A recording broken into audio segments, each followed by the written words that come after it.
many of God's blessings to all of you here and to the listening audience at home.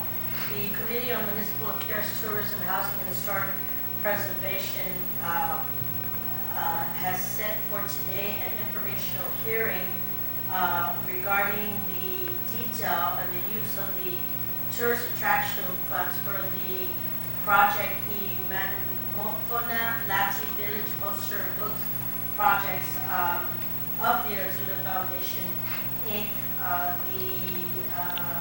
This public hearing is called to order, and for the record, we did turn. I'm sorry, I'll go ahead and do that again.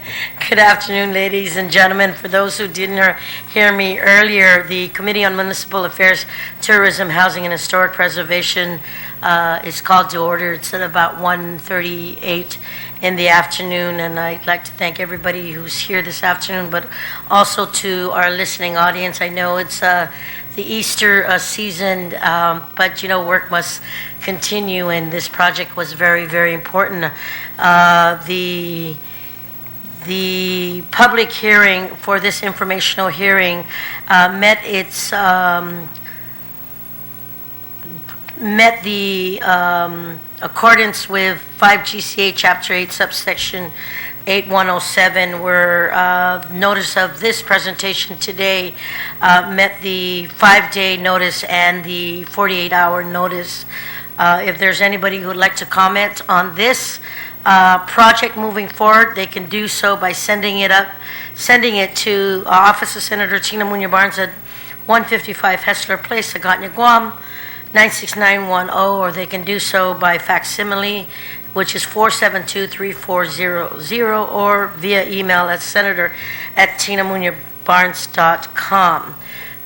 Ladies and gentlemen, again, on the agenda for this afternoon is an informational hearing from the Azuda Foundation discussing the use of portions of the tourist attraction funds for a project called Imanmofona Lati Village Poster and Books Project.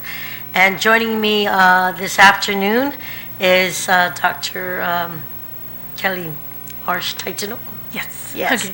And I do know that she should be joined by Senator Carlota Leon Guerrero, who's at another meeting, but as soon as she's out of that, she's going to try and make her way here.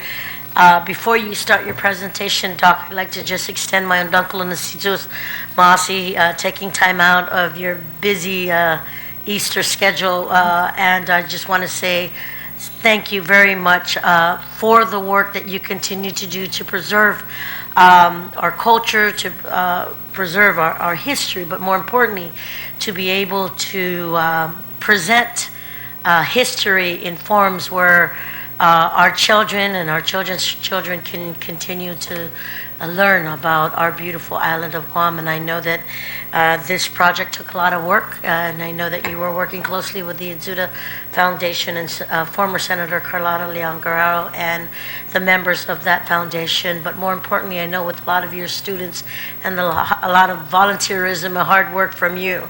So at this time, I'd like to give you the floor, yield the floor to you, and introduce your project to the rest of the island and what we've done and what we've completed to date. Dankaluna Saduas Maasi as well on behalf of Azuda Foundation, and we've partnered up this time with Cultura Innovations to take some of what we've done in the past to a new level and a new platform to really innovate the students and the youth out there in ways that they're now, nowadays, they're working off of their smartphones and off of tablets and things like that. So we're trying to take it to the next level to reach them at those levels also. And so, as you mentioned, our executive director, Carlota Leon Guerrero, will be coming. And then for Cultura Innovations, they tried to be here. They've added to the presentation, but they are expecting any hour now a new member to their family. So they're wrapped up with that. We congratulate them on their new blessing. So Yes. Thank you for mentioning that. Yeah. Okay, so with this, as I mentioned, this is a project that Azuda Foundation has been working on in partnership with Kotura Innovations, and then I've been some of that small amount of glue that's tried to bind together information from our cultural practitioners to our academics, and then with organizations such as these. If you can go back, Dr. Patachino, if you can Yes. just go back. And if you can go ahead and read the caption on envisioning. Okay. So that the listening audience can have a better understanding of the project that you're working with and what we're moving forward on. Okay, excellent. So this is kind of overall, even though it's had different phases, this is referred to as I Mali'i na I Sengsong I Mamafotna Le Texan Guahan, Envisioning an Ancestral Village at Ritchidian, Guam. And so we wanted to touch just briefly on why we envisioned. Oops, if I can get it to go forward. So why we're envisioning. There's a wealth of information out there. We've been conducting archaeological digs and developing history reports and archaeological reports and other reports, ethnographic ones and so forth, for over 30, 50, 80 years in some cases. But as you mentioned, we're trying to make this information accessible to the youth especially, and then also to visitors, and create that awareness. And so there is a gap in between that academic and some of that other information, and then what gets to be filtered down to the community. So we're also continuing the journey. Some of our local artists have already started this, and they've done wonderful jobs re-envisioning what ancestral life was like. These are a couple of the depictions here by artists and archaeologists, Alizama, and then this one here by David Lujan Sablan. And what we want to do is convey all sorts of things that have been debated for decades and decades, and where we're at with those theories and that information. So the concept of what constitutes a village, a lot of times people will talk about this as ridge to reef, that it's not just the village proper where the houses are that we might think about, but Imamofotna, the Chamorro ancestors, were using the areas up on the cliffside, they were using them up on the ridges, they were using them in the plateaus, but then they were also using them deep out into sea, throughout the reef bed area, but then also beyond it. Core values, these are such an important thing to make sure are transmitted to the next generation and to visitors and newcomers to the island, that they understand the core values that the Chamorro culture are abiding by and following. So one of the ways that we were conveying this was making sure that we had situations where elders were really spending time with the youth, and the youth were learning information in informal schooling, so not in the classroom like we do today, but they were spending a lot of time with their elders, their other relatives, aunties, uncles, parents, and so forth, and learning this information from them. We've taken some of that information about the physical material culture, such as all of those pottery sherds that we see, sling stones that we see, the actual physical layout of a village as it's been mapped out by archaeologists and others, and then some of those latest findings. So what was pretty newly discussed and mapped has been these fishing traps and fish weirs that are out in Apra Harbor. These ones that were documented are made out of stone, and not everybody in the community knows about them, and certainly not a lot of the youth. And so this was a really nice way to get some of those new findings out there. And then awareness. So we selected the time period. In this particular case, not only the Imamofotna time period, which lasted for thousands of years, but we did very specifically, in this particular case, other villages would be different situations, but at this case, there was a Spanish mission out at Le Texan, and so we included it in. But part of the value in this, we thought, was letting people know that in 1521 when Magellan sailed through the waters, or in 1668 when Salvatores and others came out to set up missions, that people were still living very traditionally. And we really show that in our booklets and the posters and the brochures, that for 160 years or more, people continue to live very traditionally in those situations. And then, of course, we wanted everything that we've been doing to be guided by Chamorro concepts and the Chamorro language. And so we've really worked and put in those long hours that you were referring to with Chamorro native speakers, Chamorro elementary school teachers, and so forth, to try and get the information into a format that the kids can really respond to. So those processes, just real quickly, part of why we picked Letexan was because the UOG had been having a field school. So the University of Guam had been having field schools out there and other studies out there for 6 or 8 years or so, and had been developing quite a bit of information. So we reached out to them, and they were very open. They were incredibly generous with the information that they had compiled. We did some compiling of our own. And then one of the things we're really proud about with this project is that at all facets, there are locals who were involved in every way, from local university classes to local artists to local experts to local agencies, even to local printers. Like we really worked at having local involvement. And so this is not only listening to the right people, but it's also an effort to build capacity on island that will continue to serve our community. And then envisioning future directions, which is some of how we ended up with this idea of thinking about the apps for this project. So accomplishments, what we've accomplished thus far.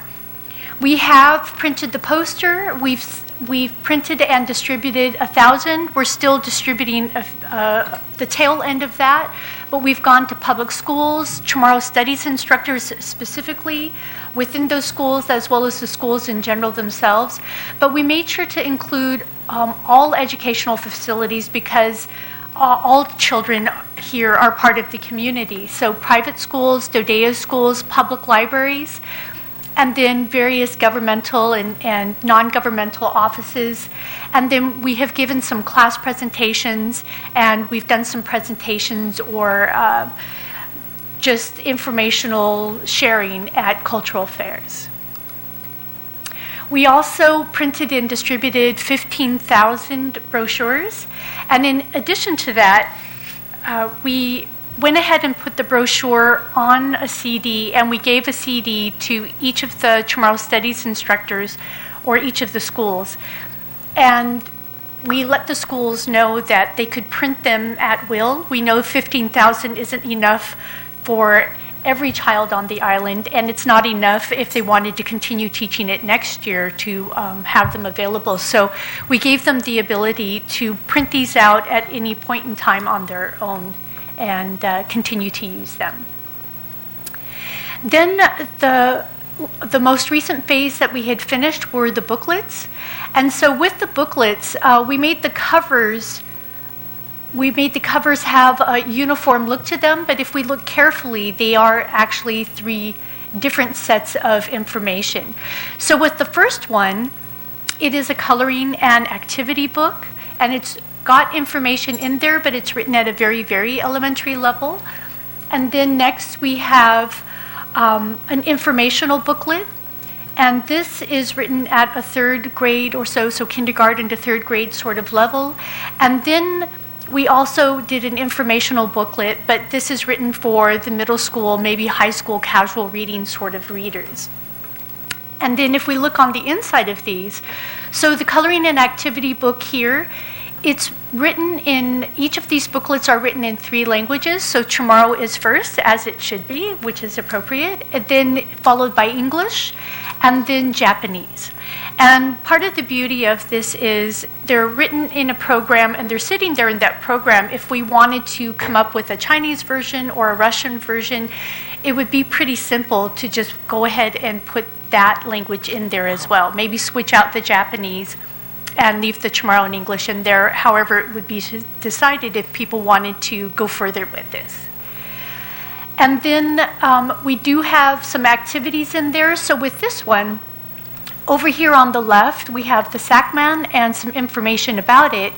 But then on the right side, we have the Sackman, the large ocean-going canoe. But you'll notice, it's a little hard maybe to see right here, but you'll notice that in the one with the wording, with the text, we've done a design based off of one of our Sackman, off of the Sina's design. Mm-hmm. And then on the other two, the activity is for the children to develop their own design. That is one of the things that was not, as far as we know, documented, was the actual design. They talked about the colors, they talked about the dimensions, but the actual designs that were painted on weren't documented. And so that gives children the ability to think and envision and develop some ideas on their own, interact with history and culture. So in the booklets, if we see the elementary are on the left and then the middle school on the right. So on the middle school, they typically have more information. They're in a smaller font to be able to capture more of that information, and then the visuals themselves are a little bit smaller. But again, they are in those three languages of Chamorro first, and then English, and then Japanese. And we just want to note for the record that Chamorro and English are the official language of the island. Yes, yes. And so again, that really underlines the importance of making sure that these are in both of those languages. And so the exciting next phase that we're in the middle of for right now are working to make this into an ebook. So we're working on digital versions. So with the lighting on, it's a little hard to see here, but this is a tablet, and in the tablet, the students and others who are interested will be able to look at the book itself on their tablets. Now, there will also be some interactive features with some of what we're developing. So we're going to have them available. We could even talk to GVB and so forth and have either portions of this available on their website or places like Guampedia or even the legislature's website, wherever it would be deemed suitable. We could put portions of this or versions of this on those websites for people to be able to benefit from. And then, as they mentioned, it will have multimedia elements to it. So we can look a little bit at what some of these additional features would be. Like here, we would have at least some of it be working as a coloring and activity app. So if we take one of the coloring pages out of the booklet and put it in a system like this, then the kids will be able to select the color that they want, and they'll be able to color on their smartphones or on their tablets and interact with the history and the culture that way. And so there will be a coloring section. There will be potentially jigsaw puzzle activities, a memory matching game. Doc, if you can just show Sure. on where the color pencils are, at least highlight them so that the listening audience can look at the different types of colors that are there that they can work with. Am I saying that right? Right. So it'll probably focus really heavily on certain colors that would be used often, but we're making the coloring choices be available in the greens and the blues and purples. Certainly we'll have to have an orange for Sanahi color, spondylus color and things like that. So we'll make sure that we have those really culturally important colors to have so that the kids can be coloring the Sanahi in white and the spondylus in orange and the hut in, the beiges and so forth. Exactly. And then there are 3D elements. Now, both of these are nearly finished. There's another company that we're working with here. It's called Headcube. And so we've been working with them for several months, and they're nearly finished with the Sackman rendering. So these are just snapshots, but what they've actually developed is a moving a moving interactive rendering where you can zoom in, you can look at the Sacman from different angles and so forth. So here, for example, we have a little bit of a bird's eye view of the outrigger side of the Sacman. And then if the student wanted to, or whoever is working the app wanted to, they would be able to look at it from a bird's eye view, like from straight above it. Or they could even zoom in and get some close details. Now, we won't be able to do all of the lashing because the lashing actually is a very sophisticated cultural practice. And we're doing more representative lashing so that the students get the understanding of what was going on, but can still see the detail in a way that helps them understand what was going on in basic principle with the lashing. And so we were hoping to show a 3D video of this. So we can also make it into a 3D video where it starts out something like this, and then it could just spin and move around on its own, and the person could just kind of more passively watch it. But we do also have those interactive features that I mentioned where you could zoom in on it if you wanted to on your own. And then other parts of the 3D elements that we're developing are these laddie. We're going to do a laddie set, and then we're deciding about whether we'll put a house on it. There's a benefit to putting a house on it, but if we leave it without the house, then the students can really sort of zoom in and out and weave around and really look at the laddie themselves, which are so iconic. So we haven't fully decided if it will have the superstructure on it, the house, or if we want the students to really be interactive with the laddie to really try and understand them. So one of the things that we did is we made sure that each of these laddie feel like they're handcrafted. So when you look at it in the app, or if there were a little bit darker lighting, we could see that the texture is there. We can see that the limestone crags are there, and that each one looks like it's been individually handcrafted. And you can almost get that sense then of the ancestors that were building it. And so future projects. So of course the ideas are always churning out there about where would we go next. And so if we look at our archipelago that we live in, so we've already basically have nearly completed looking at and envisioning Le Texan, although of course there can always be more in-depth research there and to share with everyone, especially with the village that they are now beginning to document that has an incredible amount of information. But there are also so many other villages.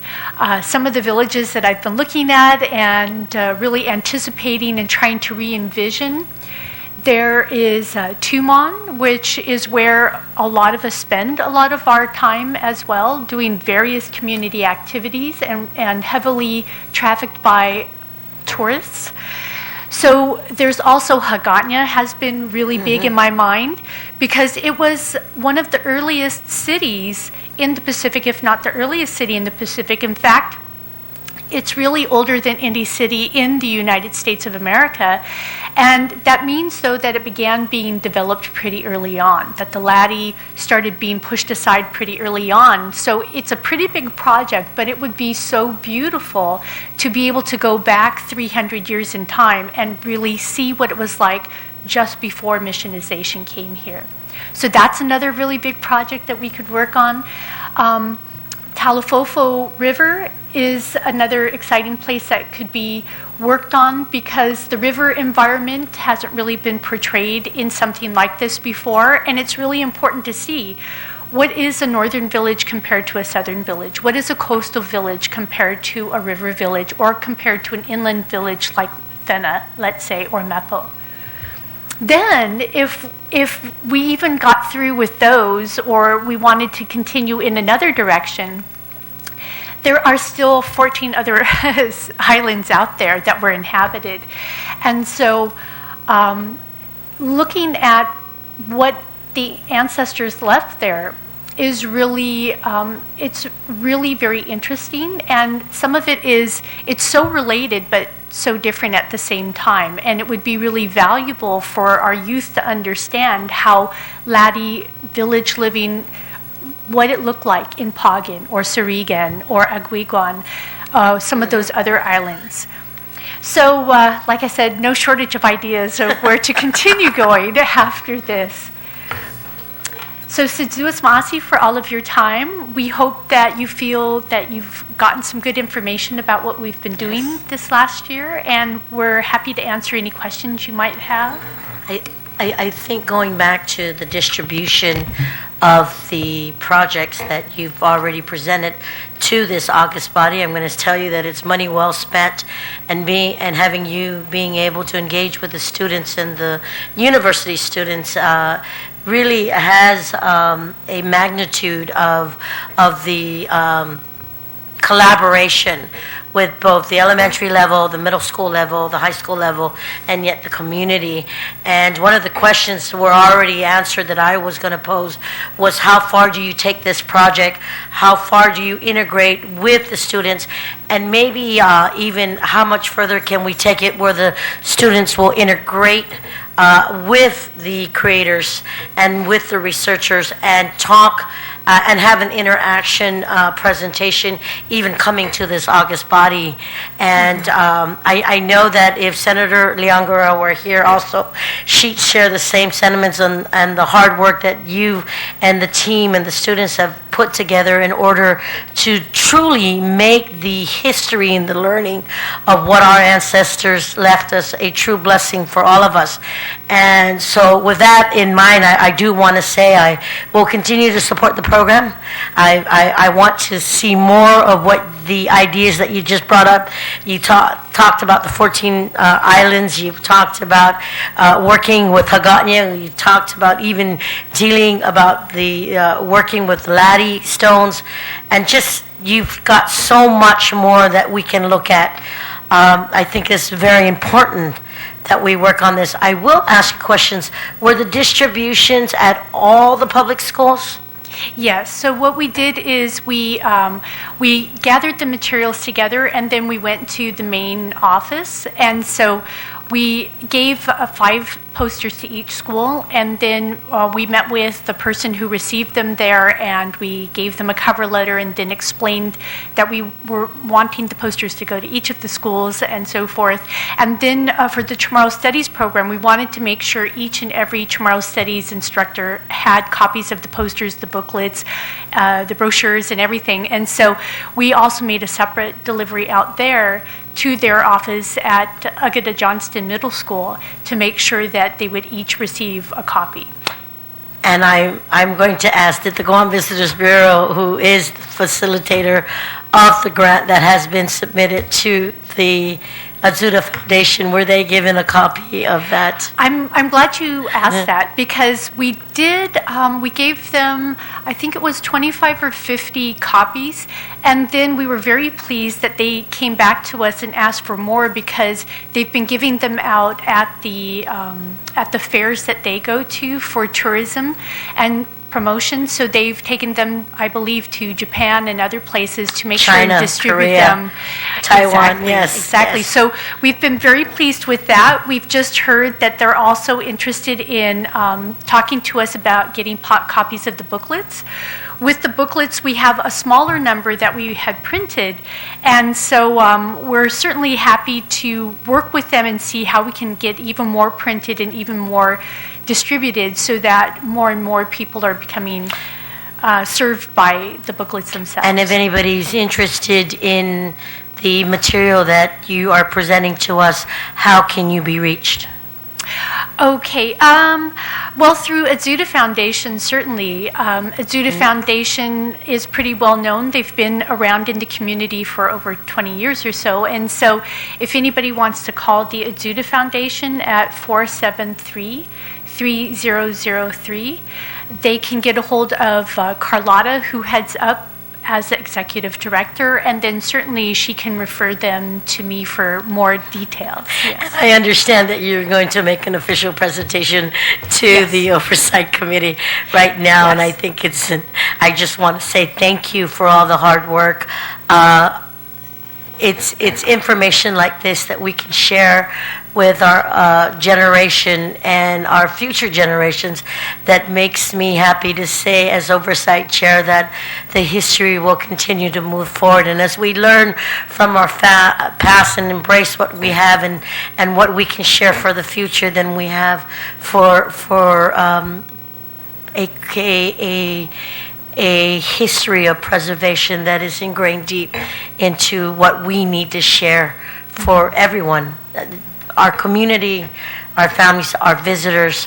And I think, if I'm not mistaken, that one of the surveys that were done by a lot of our tourists, our visitors that come and visit us, if there was anything that was asked, what we could do if they were to come back again, and one of them was learning more about Guam's history, learning more about how our people lived the land, how they sustained their livelihoods, and more importantly, is how they lived off the land. And this is one positive program that we can share with even our visitors.